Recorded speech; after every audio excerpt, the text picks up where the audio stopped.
solemnly swear do solemnly swear that I will support and defend that I will support and defend the Constitution of the United States, the Constitution of the United States. But for you, diving into that mentality of just like head down for 3 decades in the first responder community, what is that impact? What impact have you observed from people who especially aren't thinking about their transition? All of a sudden, they just get ejected into society. What's that look like from the first responder community? Because a lot of my guests are either they're very veteran focused. So I would love to understand what our brothers and sisters in like law enforcement are going through. So you definitely see the gamut. And I would imagine your experience to a degree is probably saw it a little bit in the military for those very senior, especially maybe like your senior enlisteds who kept their head down, quote unquote, for 20 years. But from my experience, it really runs a very broad gamut. I think one of the biggest things that we fail ourselves, both in the first responder and in the veteran community, is the longer we're in, the more we isolate ourselves, the more we stay within our quote unquote group, because we get into this false sense of security that these are the only people that understand me. And I tell people all the time, the best change for me happened when I became a detective. And the reason is because detectives work Monday through Friday, 8 to 5. And what it allowed me to do was to reestablish relationships with friends who had quote unquote normal jobs, plumbers, bankers, office workers who had weekends and evenings off, as opposed to me being a young cop working Friday, Saturday, Sunday night shift. And the only people that I could hang out with were other cops because they were the ones that were off Monday, Tuesday, and Wednesday.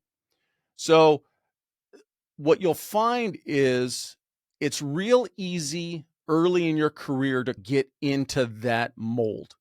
It's just a nature of the beast because that's the shift you're going to work. There's no way around it. When you're a 1-year cop or a 1-year firefighter, you're not getting the prime shifts. You're getting the crap shifts. And it's a double-edged sword. Weekend nights is fun. There's a lot to do. You're running around call to call and it's fun. But if you don't force yourself to, it's like snorkeling. If you don't force yourself to get your head back up above water and reorient yourself and get your bearings, it's easy to dive deeper. And then before you know it, I don't necessarily want to say you're disgruntled, but you're definitely in more of a realm of nobody understands me. The only people who understand me are other cops, other firefighters, other first responders. And I'm not saying to not have that social circle, but you can't just make that your social circle. You got to do those things that keep you normal.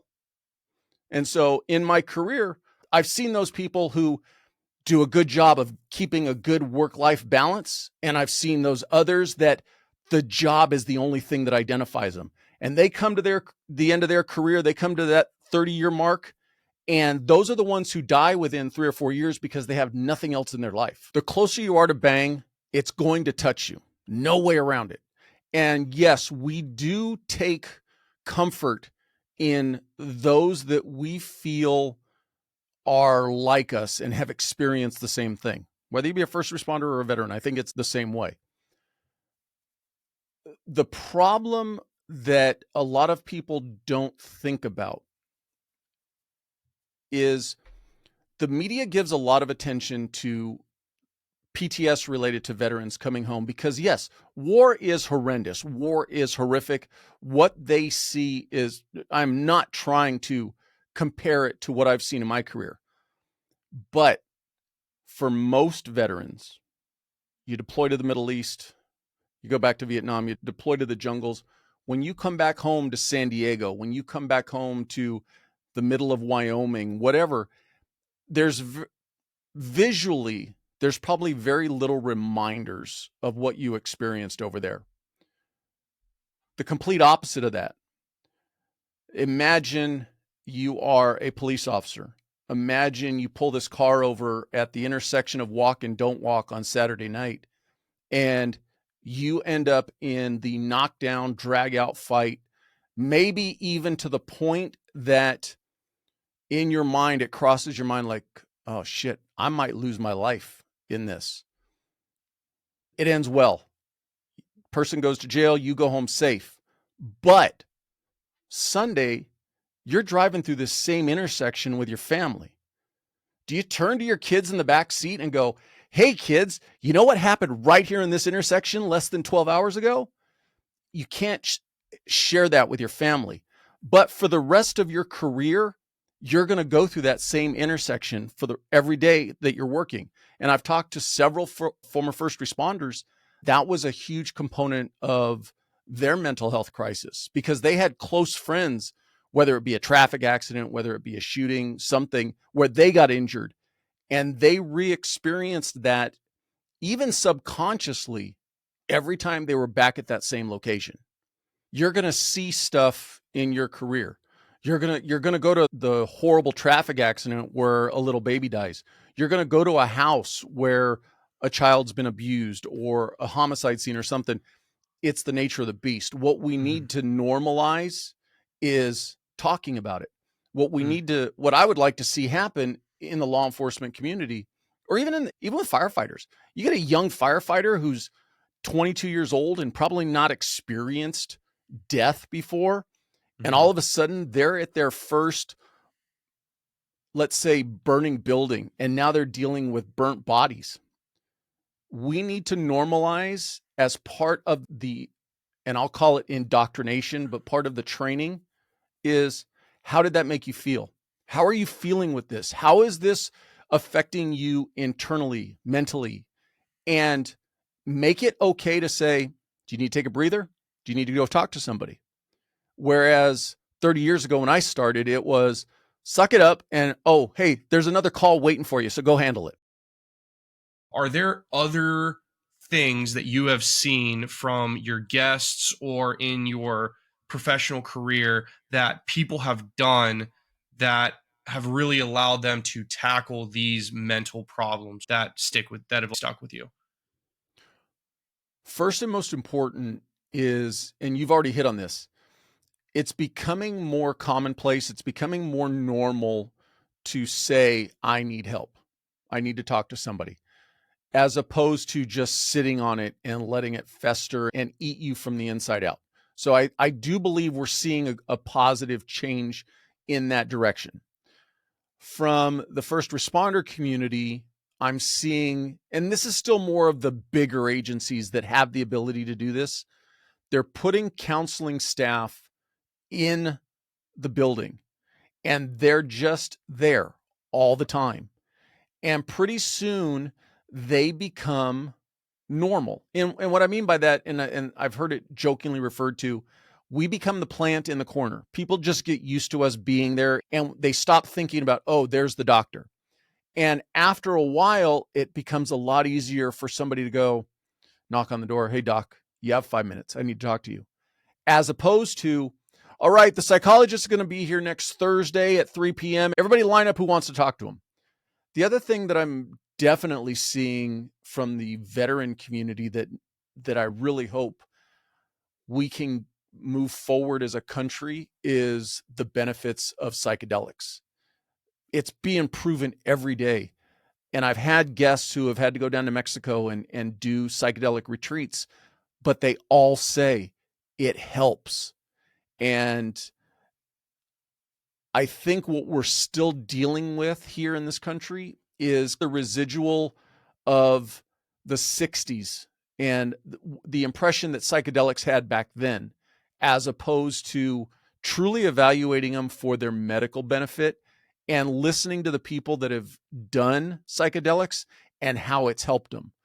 I've talked to a couple veterans who have done it, and I said, would this be something that would be, because they were tier 1, former Green Beret, they were a Raider from the Marine Corps.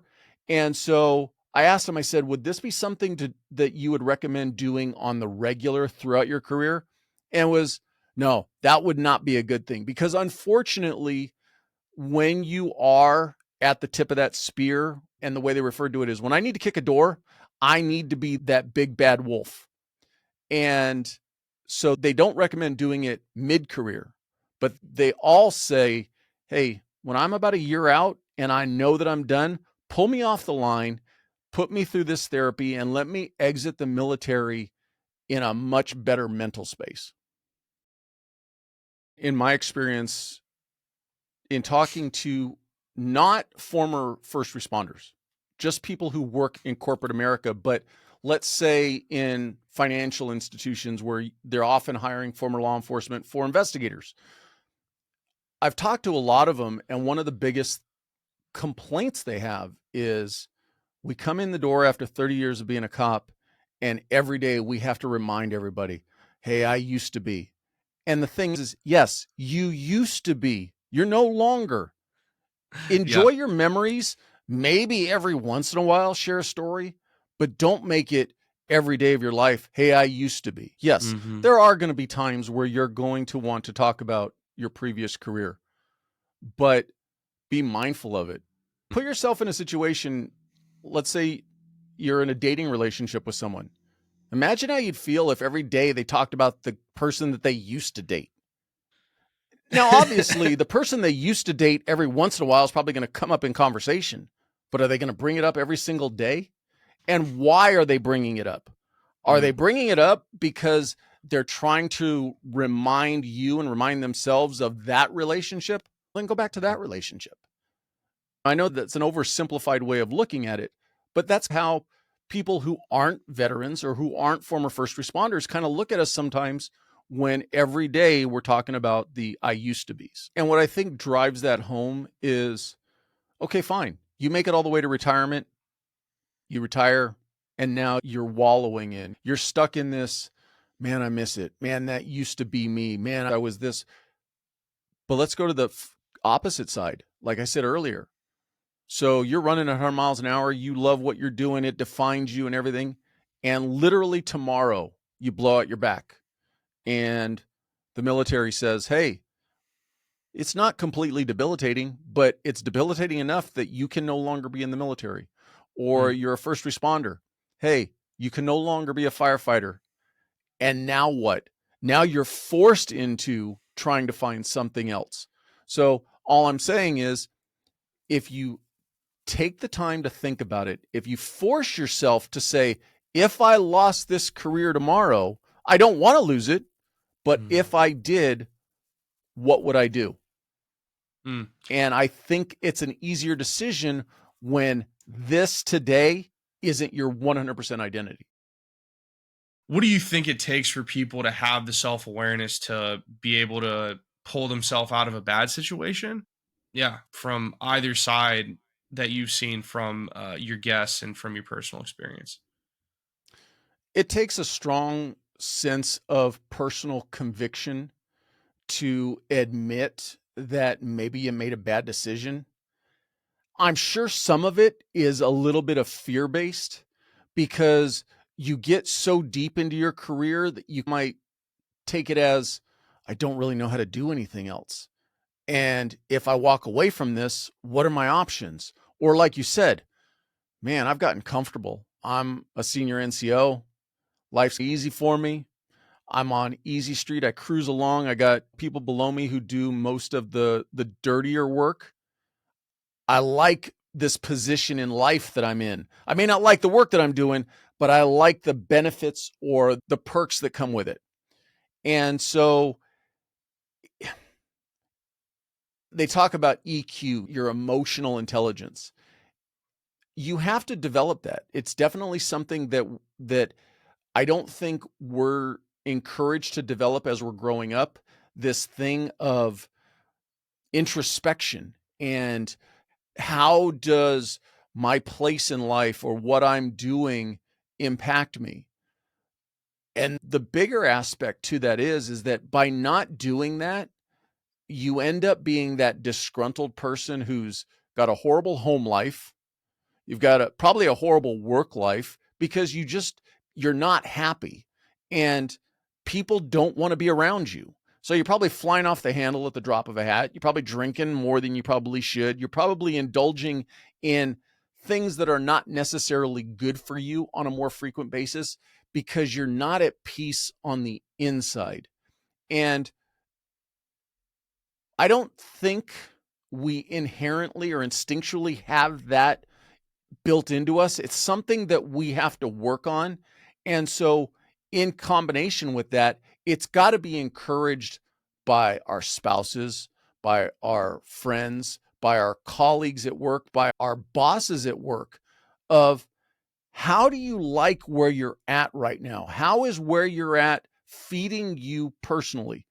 Do you feel fulfilled? Do you feel like you have goals and aspirations? Or are you literally looking at a date on a calendar for when you can walk out the door? And maybe have that crucial conversation with your subordinates, or maybe you have that crucial conversation with your spouse or significant other and say, if you're not happy, I support you. Let's make a change to make you happy. I've learned a lot of things from a lot of people. The biggest thing is resilience. The biggest thing is you're going to face adversity. I've had the opportunity to interview a Navy SEAL who lost his hand and redeployed with a prosthetic. I've had the opportunity to interview a Green Beret who's lost virtually his entire right leg and redeployed with a prosthetic leg. And those are very easy stories to jump on and say, wow, look at that resilience. But the thing that I'm equally impressed by, somebody who was a Raider 15 years into their career, loving what they were doing, but his wife had kidney issues, and being home to take care of his family was more important to him. And so he walked away from his career. Taking ownership of your mistakes. I've talked to people who have been asked to leave their careers because of mistakes they made. And instead of turning their back and blaming the organization and blaming the military and blaming the first responder community, what did they do? They stood up and they said, I'm going to continue giving back to those communities because I love those communities. I just made a mistake. The biggest thing for me, though, is the number of people that I've talked to who didn't live picture perfect careers, or picture perfect lives. But in talking to them and hearing their stories, you could see no matter how far or how close they got to that edge of making bad mistakes and bad decisions, they had a good moral compass.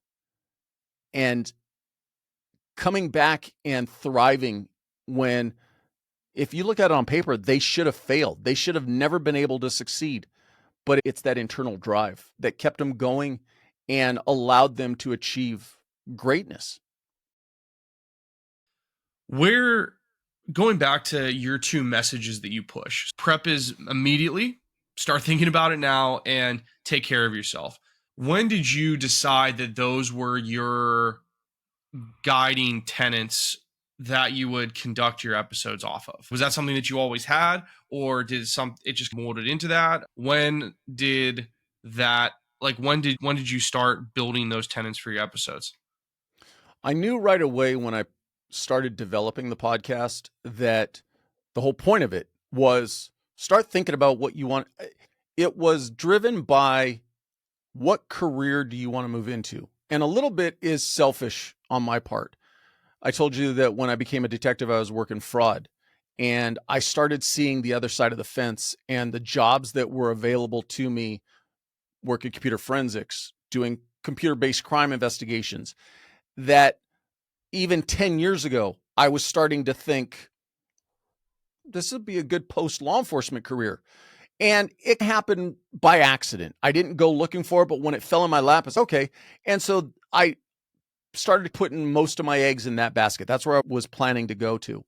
And so when I came to the idea of the podcast, because I was intending in my narrow focus, I'm just going to talk to a bunch of people who have retired and gone and done something else. Then I started doing the research, and I started digging into it and found that, especially from the veteran community, there's a large number, and probably a greater number, that don't, quote unquote, make it to retirement. They do one enlistment. They do 10 years. And for whatever reason, they get out. And so it became more apparent to me that you don't have a bunch of time to be planning or to not be thinking about what you're going to do tomorrow. You can't get into this mindset, I'll deal with it later, because later is going to come quicker than you realize, and you need to be prepared for it. And so I use the term, it's like a roller coaster ride. We all love riding the roller coaster, but we don't get to control when the ride stops. And you would like to ride it all the way to the end, but sometimes the car breaks down and you got to, they say, hey, off, we got to fix this. And now what do you do? So there was a bit of, I'll even call it naiveness in that I was thinking that I'm just going to talk to a bunch of people who did a career and then they transitioned seamlessly and had no problems. And then when I got into it and really started talking to people, and the number of people that said, my transition sucked. My transition was not when I wanted to do it. It was, and you talk about the airman who left after one enlistment to take care of his family. But in the episode, he said, I didn't want to get out of the service. So there was the selfish component, and we all understand that. Hey, I'm having fun. I like doing this. And anybody who's been a parent, that's a battle that you deal with. Hey, I'd rather be doing A, B, or C, but I got to take the kids to soccer on Saturday morning. I don't want to get out of bed at 6 o'clock. They've got volleyball practice. And so you have to fight that selfish side of what do you want to do as opposed to what does your family need you to do. But I've had many guests who have said, I wasn't prepared for my transition. I didn't plan for my transition. My transition was forced upon me, not when I wanted to do it. But you can't just stick your head in the sand and pretend like it's going to go away and everything's going to be fine. You got to move on. Life's going to happen. And so the sooner you jump on and say, I got to deal with this, the better you're going to be. Now, just take one extra step in that. Start thinking about what you might want to do if that happens today. Maybe you don't even have the time to make changes, or you don't have the ability to get necessary training or something to make that transition, but maybe you do. But if you don't even think about it, how do you know what training you need? The old self-assessment. What are my skill sets? What do they transition to in the outside world? And do I need anything to complement it so that I can get hired easily? Hey, everybody. I really hope that you liked this supercut of the Post-Military Podcast. If you did and you want to see more, I would recommend that you check out the whole episode, which is here on YouTube and also on multiple different podcasting platforms. If you like this and you want to support the channel, I would ask that you give the video a like, subscribe, and share the content with those who might need to hear it. Thanks so much, guys, and we'll see you in the next episode. Peace.